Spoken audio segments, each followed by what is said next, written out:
नमस्कार, जनप्रभात सुपरफास्ट में आपका स्वागत है। मैं हूं हेमेंद्र सिंह। एक नजर डालते हैं आज की सुर्खियों पर। विधानसभा चुनाव से पहले केंद्र सरकार ने बिहार के लिए खजाना खोल दिया है, जिसके तहत पीएम मोदी आज बिहार में 14,000 करोड़ रुपए से अधिक की लागत वाली 9 राजमार्ग परियोजनाओं का शिलान्यास करेंगे। इसके साथ ही बिहार के गांवों को ऑप्टिकल फाइबर नेटवर्क से जोड़ने वाली सेवाओं का भी उद्घाटन करेंगे। पिछले 10 दिनों में पीएम आज 5वीं बार बिहार को संबोधित करेंगे। संयुक्त राष्ट्र के 75वें वर्ष पर आयोजित विशेष सत्र को आज पीएम मोदी वीडियो संदेश के माध्यम से संबोधित करेंगे। ये बैठक न्यूयॉर्क में भारतीय समय अनुसार शाम 6:30 बजे शुरू होगी। इस सत्र में चीन के राष्ट्रपति शी जिनपिंग का भी संदेश होगा। हालांकि किन मुद्दों पर बात होगी, इस पर पूरी दुनिया की नजर रहेगी। भारत और चीन के बीच सीमा पर गतिरोध जारी है। इसी को लेकर आज लद्दाख के सुचुल मोल्डो में कमांडर स्तर की बैठक होने जा रही है। सूत्रों के मुताबिक इस बैठक में विदेश मंत्रालय के प्रतिनिधि शामिल हो सकते हैं। इस बैठक में पहली बार विदेश मंत्रालय के प्रतिनिधि शामिल होंगे। वहीं सीमा के हालात पर एनएसए अजीत डोभाल, सीडीएस बिपिन रावत और सेना प्रमुख नरवणे नजर रखे हुए हैं। एलएसी पर चीन से तनातनी के बीच भारतीय वायुसेना ने अपनी तैयारियों को चाक चौबंद कर लिया है। हाल में वायुसेना में शामिल हुए राफेल विमान लद्दाख में उड़ान भर रहे हैं। वायुसेना सुखोई एवं मिराज विमानों को वहां पहले से ही तैनात कर चुकी है। सूत्रों ने बताया है कि राफेल विमानों ने लद्दाख के आसपास के क्षेत्रों में उड़ान भरी है। इस दौरान कुछ मिराज विमान भी उड़ान भरते देखे गए हैं। विपक्षी सदस्यों के भारी हंगामे के बीच राज्यसभा ने रविवार को 2 प्रमुख कृषि विधेयकों को पारित कर दिया। हंगामे के दौरान विपक्ष सदस्यों ने पीठासीन अधिकारी के आसन की ओर रुख करते हुए उनकी ओर नियमन पुस्तिका को उछाला, सरकारी कागजातों को फाड़ डाला। वहीं मत विभाजन की अपनी मांग को लेकर उन पर दबाव बनाने का प्रयास किया। केंद्र ने लोकसभा में राष्ट्रीय रक्षा विश्वविद्यालय विधेयक को मंजूरी प्रदान की है। इसमें गुजरात के गांधीनगर का रक्षा शक्ति विश्वविद्यालय शामिल किया गया है। प्रस्ताव के जरिए गुजरात के रक्षा विश्वविद्यालय को राष्ट्रीय स्तर का दर्जा दिया जाएगा। गृह मंत्री किशन रेड्डी ने कहा कि इसमें सेना और पुलिस पर शोध को बढ़ावा मिलेगा। राज्यसभा में रविवार को हुए हंगामे को लेकर सत्ताधारी राजग और विपक्षी दलों के बीच सियासी घमासान और बढ़ने की उम्मीद है। भाजपा के राज्यसभा सांसदों ने कृषि विधेयकों पर चर्चा के दौरान हंगामा करने वाले विपक्षी सदस्यों के खिलाफ शिकायत दर्ज की, जिस पर कार्रवाई करते हुए सभापति वेंकैया नायडू ने विपक्ष के डोरेक ओब्रायन समेत 8 सांसदों को 1 हफ्ते के लिए निलंबित कर दिया है। केंद्रीय गृह मंत्री अमित शाह ने कहा है कि कृषि विधेयकों का राज्यसभा में पारित होना देश के कृषि क्षेत्र के विकास में अभूतपूर्व युग का प्रारंभ है। उन्होंने कहा कि संसद में कृषि से जुड़े 2 महत्वपूर्ण विधेयकों का पारित होना पीएम मोदी का हमारे किसानों के समग्र विकास एवं कृषि क्षेत्र को मजबूत करने के प्रति उनके अटूट संकल्प को दर्शाता है। राजनाथ सिंह ने विपक्षी दलों के सदस्यों के रवैयों को लेकर उन पर जमकर हमला बोला है। राजनाथ सिंह ने विपक्ष के व्यवहार को शर्मनाक करार दिया और संसद के इतिहास में इसे अप्रत्याशित बताया। उन्होंने किसानों को आश्वस्त किया है कि न्यूनतम समर्थन मूल्य एवं कृषि उत्पाद विपणन समिति में किसी प्रकार की दिक्कत नहीं आएगी।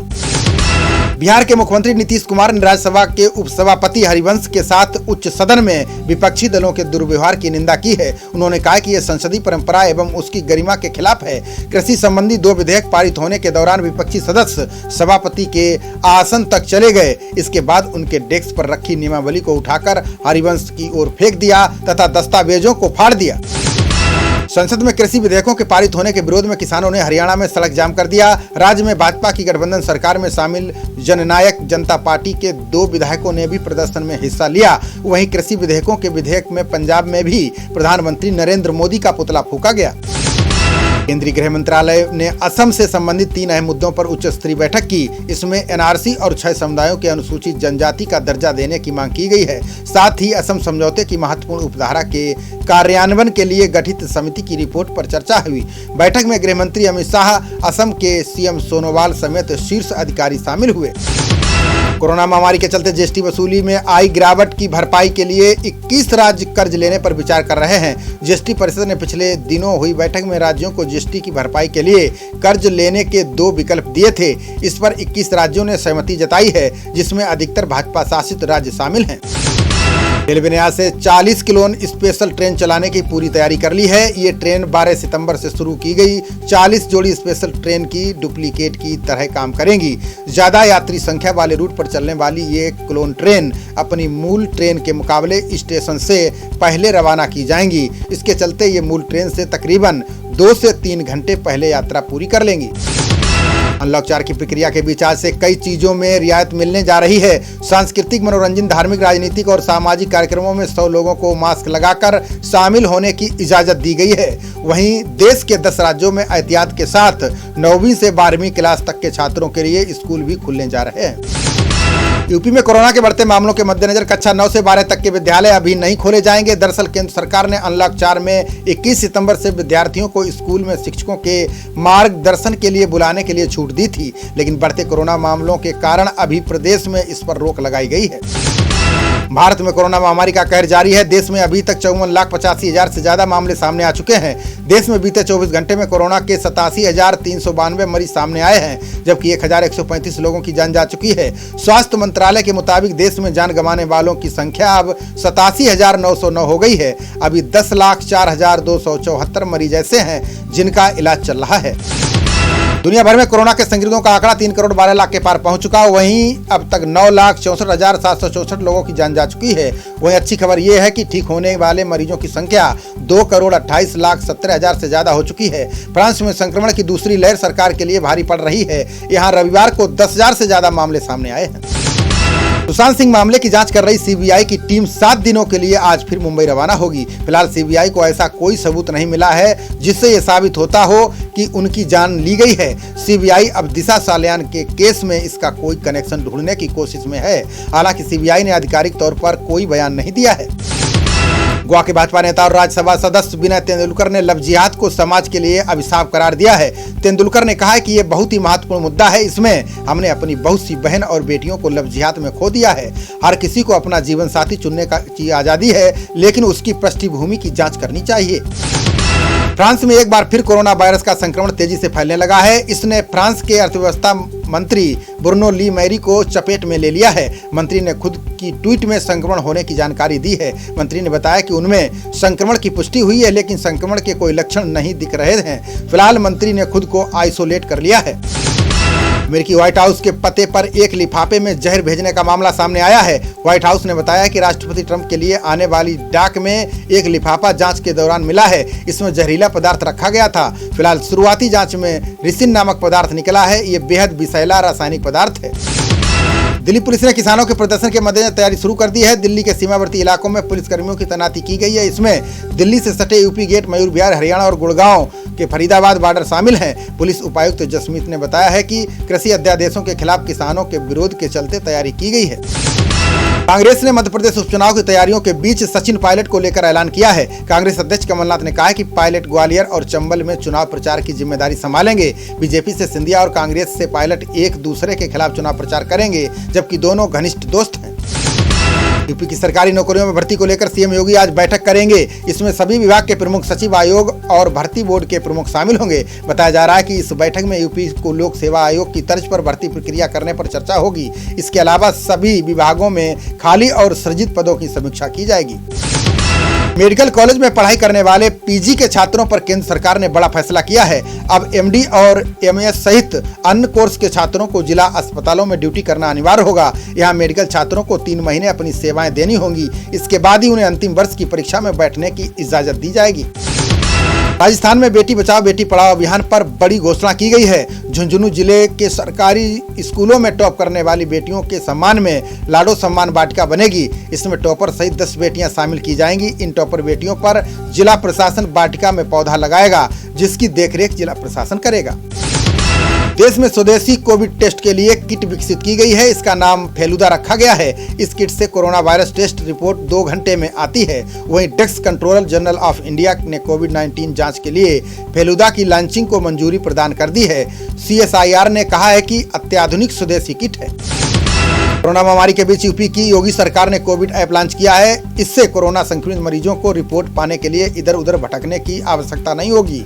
अब ऐप पर लॉगिन करने भर से कोरोना के मरीजों को अपनी रिपोर्ट मिल जाएगी। यह ऐप OTP पर आधारित है। कोरोना मरीज को OTP को ऐप में सबमिट करना होगा, जिसके बाद कोरोना रिपोर्ट देखी जा सकती है।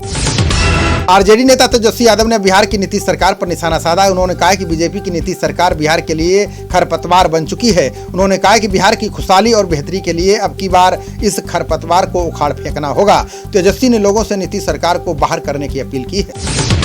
राजस्थान में गुर्जर नेताओं की मांग के समर्थन में सचिन पायलट भी आ गए हैं। सचिन पायलट ने गुर्जर नेताओं को चिट्ठी लिखकर उनका समर्थन देने का वादा किया है। वहीं पायलट के पत्र को गुर्जर आंदोलन को हवा देने वाला बताया जा रहा है। दरअसल राजस्थान के पंचायत चुनाव में गुर्जर एकता से गहलोत को नुकसान हो सकता है। हजारों इजरायली प्रदर्शनकारियों ने प्रधानमंत्री बेंजामिन नेतन्याहू के खिलाफ मोर्चा खोल दिया है। प्रदर्शनकारियों ने मध्य यरूशलेम में उनके सरकारी आवास के बाहर अपना साप्ताहिक प्रदर्शन फिर से शुरू किया है। हालांकि पूरे देश में एक नया लॉकडाउन आदेश लागू किया गया है, जिसका उद्देश्य देश में कोरोना के बढ़ते मामलों पर लगाम लगाना है। केंद्रीय मंत्री डॉक्टर हर्षवर्धन ने कहा है कि कोरोना टीके के विकास का काम प्रगति पर है। उन्होंने कहा है कि जब तक टीके का विकास नहीं हो रहा है तब तक 2 गज की दूरी और सामाजिक दूरी ही वैक्सीन का काम करेगी। हर्षवर्धन ने कहा है कि एक समय था जब पीपीई किट का स्वदेशी उत्पादन नहीं हो रहा था। आज इस दिशा में हम आत्मनिर्भर हैं। जल्द हम टीका भी विकसित करेंगे। छत्तीसगढ़ के बस्तर में 2018 से निलंबित उड़ान सेवाएं आज से बहाल हो गई हैं। भूपेश बघेल ने क्षेत्रीय संपर्क योजना के तहत एयर उड़ान सेवाओं का ऑनलाइन उद्घाटन किया। ये सेवा जगदलपुर से रायपुर और हैदराबाद के लिए होंगी। जगदलपुर हवाई अड्डे पर उद्घाटन उड़ान को पानी की बौछार से सलामी दी गई है। चुनाव आयोग ने उद्धव ठाकरे, आदित्य ठाकरे और सुप्रिया सुले पर सख्ती दिखाई है। आयोग ने फर्जी हलफनामा दाखिल करने के आरोपों की जांच के लिए सीबीडीटी को ध्यान दिलाया। आयोग ने कहा कि शिकायतें 1 महीने पहले केंद्रीय प्रत्यक्ष कर बोर्ड को भेज दी गई थीं। सीबीडीटी ने से उसके चुनावी हलफनामे के तहत बताई गई संपत्ति और देनदारी का सत्यापन करने का आग्रह किया है। कर्नाटक और केरल के कई हिस्सों में भारी बारिश हुई। मौसम विभाग ने ओडिशा और बंगाल में भारी बारिश होने की संभावना जताई है। मौसम विभाग ने दोनों राज्यों के 8 जिलों में रेड अलर्ट जारी किया है। दिल्ली में उमस भरी गर्मी रहेगी। फिलहाल बारिश के आसार नहीं हैं। सीएम योगी की घोषणा के बाद गौतम बुद्ध नगर में फिल्म सिटी बनाने के प्रयास तेज हो गए हैं। यमुना प्राधिकरण ने यमुना एक्सप्रेस वे के किनारे के सेक्टर 21 में 1000 हेक्टेयर जमीन फिल्म सिटी के लिए प्रस्तावित की है। ये प्रस्ताव शासन को भेज दिया गया है। ग्रेटर नोएडा प्राधिकरण भी सोमवार को अपना प्रस्ताव भेजेगा। नाइट सफारी की करीब 550 हेक्टेयर जमीन पर फिल्म सिटी बनाने की तैयारी है। प्रस्ताव में इलाके की सारी खूबियां भी बताई गई हैं। बिहार विधानसभा चुनाव को लेकर भाजपा ने तैयारियां शुरू कर दी हैं। पार्टी चुनाव घोषणा पत्र तैयार करने के लिए लोगों की राय और सुझाव जानेगी। भाजपा ने टोल फ्री नंबर शुरू किया है। बिहार भाजपा अध्यक्ष संजय जायसवाल ने कहा है कि लोगों के सुझाव हमारे लिए महत्वपूर्ण हैं। ईपीएफओ ने जुलाई में रिकॉर्ड 8,45,000 नए अंशधारक जोड़े हैं। जून में यह आंकड़ा 4,82,000 का था। ईपीएफओ ने कहा है कि कोरोना काल होने के बाद भी रोजगार में तेजी आ रही है। ईपीएफओ ने कहा है कि नियमित वेतन पर रखे जाने वाले कर्मचारियों का आंकड़ा 6,55,000 पहुंच गया है। तमिलनाडु सीएम के पलानीस्वामी ने ब्लॉकचेन नीति शुरू की है। उन्होंने कहा कि सरकारी विभागों की विभिन्न सेवाओं का कभी भी कहीं भी आम जनता लाभ ले सकेगी। इससे सरकारी सेवाओं के लिए कुशल और हेरफेर रोकने योग्य प्रणाली बनाने में मदद मिलेगी। अब केंद्रीय पुलिस कैंटीन में केवल स्वदेशी उत्पाद ही उपलब्ध हो रहे हैं। केंद्रीय गृह राज्य मंत्री नित्यानंद राय ने लोकसभा में यह जानकारी दी है। उन्होंने कहा कि घरेलू उद्योगों को बढ़ावा देने के लिए सरकार ने यह कदम उठाया है। उन्होंने कहा है कि सीएपीएफ जवानों के फायदे के लिए 119 मास्टर भंडार और संचालित है। अंतर्राष्ट्रीय जर्नल में गंगा जल से कोरोना के इलाज की संभावना पर क्लिनिकल डेटा प्रकाशित हुआ है। इसके बाद बीएचयू ने गंगा जल से कोरोना इलाज का परीक्षण अगले सप्ताह शुरू होने की उम्मीद है। न्यूरोलॉजी के प्रोफेसर विजय नाथ मिश्रा ने कहा है कि हमने वाराणसी में ऐसे 274 लोगों का विश्लेषण किया जो प्रतिदिन गंगा स्नान करते थे और गंगा जल पीते थे। इनमें से एक भी व्यक्ति में संक्रमण नहीं मिला है। एलजेपी संस्थापक और केंद्रीय मंत्री रामविलास पासवान की तबीयत और अधिक बिगड़ गई है। इन दिनों वे दिल्ली के फोर्टिस हॉस्पिटल में भर्ती हैं। एलजेपी सुप्रीमो चिराग पासवान ने पार्टी कार्यकर्ताओं को मार्मिक चिट्ठी लिखी है। चिराग ने बिहार नहीं आ पाने की अपनी मजबूरी बताई है। चिराग ने पत्र में यह भी कहा है कि सीट बंटवारे पर अभी तक उनकी किसी से कोई बात नहीं हुई है। कांग्रेस के कार्ति चिदंबरम ने सरकार पर कई आरोप लगाए हैं। उन्होंने कहा कि कोरोना संकट से निपटने में सरकार ने एक के बाद एक गलत कदम उठाया। ये सरकार की लापरवाही का नतीजा है कि भारत दुनिया में कोरोना का केंद्र बन गया। कार्ति ने दावा किया है कि सरकार विपक्ष के सुझाव की उपेक्षा करती है। मध्य प्रदेश विधानसभा का 1 दिवसीय सत्र आज से शुरू हो गया है। इसमें डिजिटल माध्यम से विधायक शामिल हुए हैं। कई विधायक वास्तविक तरीके से विधानसभा की कार्रवाई में भाग ले रहे हैं। प्रोटेम स्पीकर रामेश्वर शर्मा ने कहा है कि इस सत्र में सीमित संख्या में विधायक बुलाए गए हैं। सुखबीर सिंह बादल ने राष्ट्रपति से कृषि विधेयकों पर हस्ताक्षर न करने का अनुरोध किया है। उन्होंने कहा कि विधेयकों का पारित होना देश में लोकतंत्र और करोड़ों लोगों के लिए दुखद दिन है। उन्होंने कहा है कि लोकतंत्र का अर्थ है आम सहमति, बहुमत में मौजूद लोगों द्वारा दमन नहीं। बादल ने राष्ट्रपति से अनुरोध किया है कि कृपया किसान और मजदूर के साथ खड़े होइए।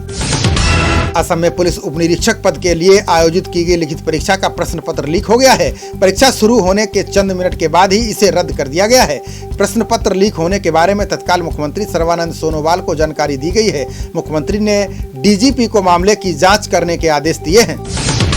मार्कस स्टोइनिस के शानदार प्रदर्शन की मदद से दिल्ली कैपिटल्स ने रोमांचक मुकाबले में पंजाब को पटखनी दी। टॉस हारकर पहले बल्लेबाजी करते हुए दिल्ली कैपिटल्स ने 8 विकेट पर 157 रन बनाए। जवाब में पंजाब की टीम भी 8 विकेट पर 157 रन पर ही सिमट गई। इस तरह से दोनों टीमों के बीच मुकाबला टाई हो गया, जिसके बाद सुपर ओवर में दिल्ली ने मैच जीत लिया। दिल्ली कैपिटल्स की तरफ से खेलने उतरे रविचंद्रन अश्विन को 1 ओवर की गेंदबाजी के बाद ही मैच से बाहर होना पड़ा। टीम के अनुभवी ऑफ स्पिनर ने 1 ओवर में 2 विकेट झटके और फिर गेंद पकड़ने के चक्कर में अपने कंधे को चोटिल कर बैठे। करुण नायर और निकोलस पूरन को एक ही ओवर में आउट कर अश्विन ने किंग्स 11 पंजाब की कमर तोड़ दी।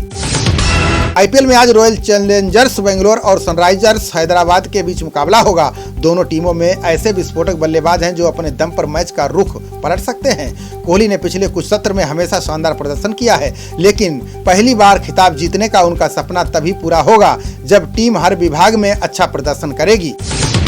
खबरों का सिलसिला जारी रहेगा। देखते रहिए जनप्रवाद। नमस्कार।